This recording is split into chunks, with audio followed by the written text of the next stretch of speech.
د سنی قوم پرون څه کوم اعلان شو نن ډېر خلک راغلي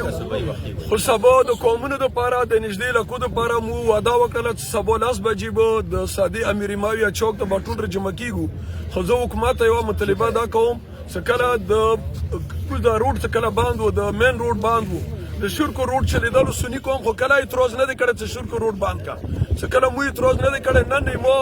د چینارک روډ یا د تورې وړی روډ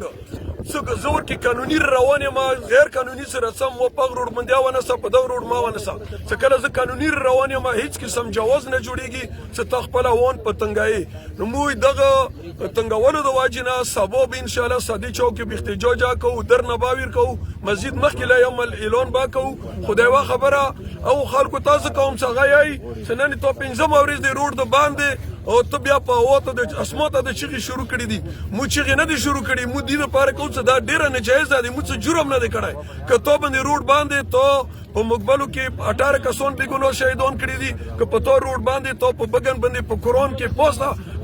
گزار کړی دی قرآن دا سره کړی په قرآن په بروسې کې د خلکو والو تو جمعتونه ړنګ کړي دي تو قرآن مجیدونه سیزولي دي تو بې ګناه خلک والي تو خپل ملګري والي دي تو باندې بندي واجي روډ باندې مو څه ګناه کړی دی چې مو باندې د روډ باندې کړی مو حکومت ته دا اپیل کوو چې مو روډ د نن شپې کولو کړلی شي چې سبا احتجاج ضرورت پېښ نه شي